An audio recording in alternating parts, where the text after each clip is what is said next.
Hey there, hi there, hello there, internet dwellers, and welcome to another episode of the GC Informer, with me, Orange Lightning, on this nice, sunny weekend. Yay! I'm gonna make this brief because it's a Charmander day today, and Charmander's my fave Pokemon, so I'm going outside to go and catch some. On with the show! The game To the Moon is being made into an animated feature. Yes, developer Freebird Games have announced that To the Moon is going to be made into a full-length animated feature. I believe I have this game in my library, but I have not played it.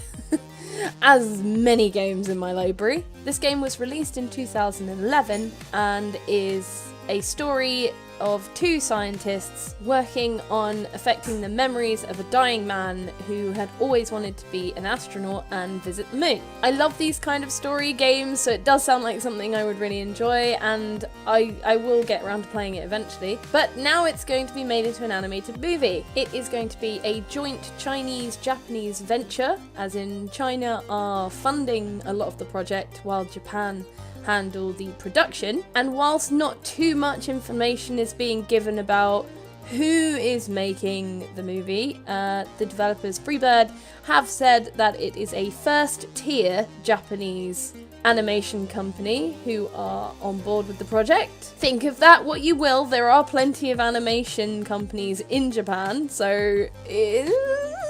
But also, interestingly, it has a rather hefty budget, something akin to the recent successful film Your Name. So with a first tier animation team and the budget of a film like Your Name, it looks like a lot is being thrown into this film, so this could be a real good one.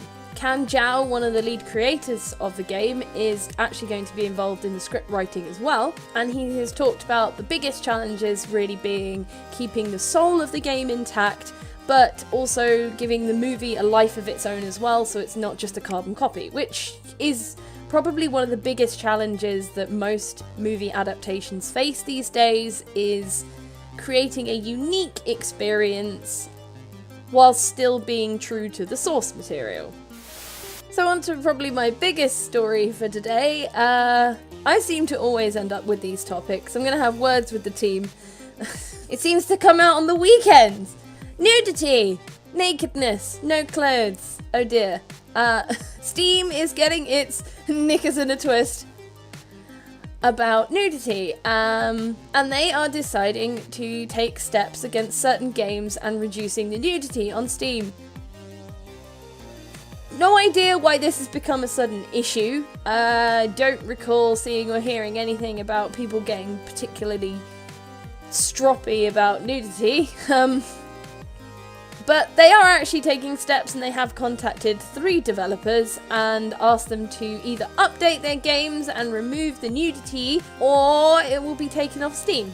Most of these games are visual novels with an anime art style, and yes, Honey Pop is one of them, which is weird because Honey Pop's been around for a number of years now, so it seems a bit strange to decide now to do something about it. I think everyone has already played this game by now. And also it's worth noting that that game in particular, and some of the others that have also been cited, are actually censored on Steam anyway, and the only way to get the game's real nudity and naughty bits, shall we say, is if you get a patch from the developer's sites itself. So, I don't know, it's a bit strange. So one of the other targets is a game called Mutiny, and the developer Loopysoft has been given basically a sort of cease and desist type thing, but for pornographic content. Ow! I bit my tongue. Pornographic content.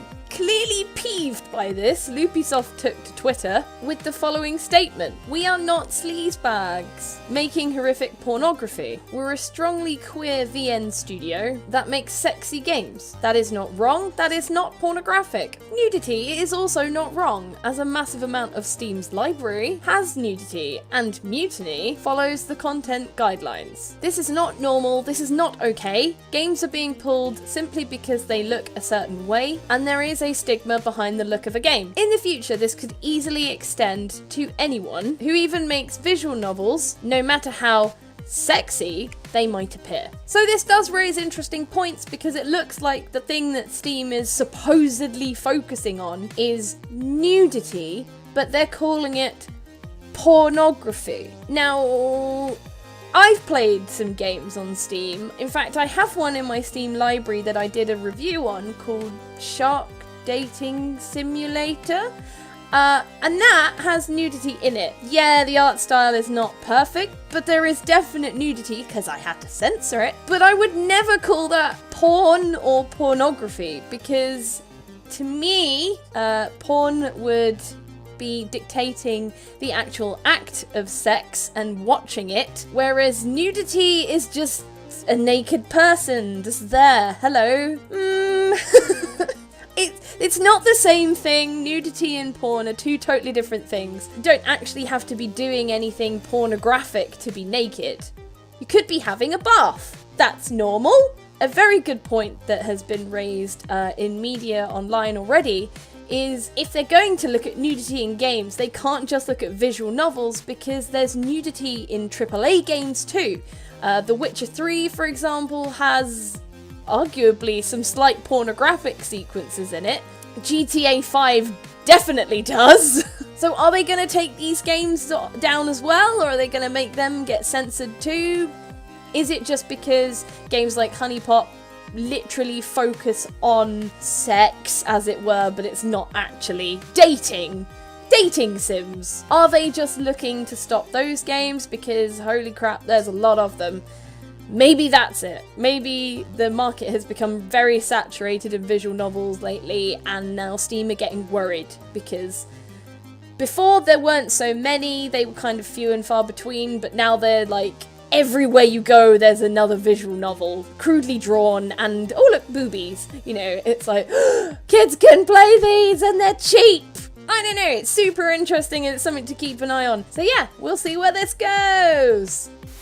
And finally, one little story to end on. Devolver Digital, you may have heard of them. They are returning to E3 this year with another press conference. If you didn't see their one from last year, go check it out. It's like 15 minutes long, and it's just ridiculousness in a bottle.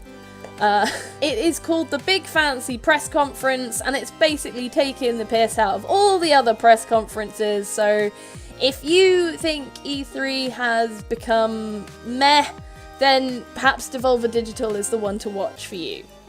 Although a difference is that this year they have said they will be announcing some games, because last year they were just kind of focusing on other silly little gimmicky things which were quite funny. So you can check it out on June the 10th, and it's going to be at 8 PM Pacific time, so do the math for your own countries, because I can't be bothered. They have warned that there will almost certainly be blood and potentially life lost. So you've been warned! And that's all from me today. I hope you enjoyed this video. Let us know in the comments what you think about nudity in games and where it's headed, because I think that's a really cool topic actually to discuss. What's your opinion? What's porn? What's nudity? What's acceptable? What's not? Bah! And stay tuned to GameCast for more awesome gaming content all the time, every time. And check out our Discord if you want to get more involved with the channel itself, or if you just want to hang out and chat games and all sorts of nerd stuff, movies, whatever with us. Go for it. So thanks again for watching. I've been your host, Orange Lightning. Take care for now, enjoy your weekends, and I'll see you all again real soon. Bye!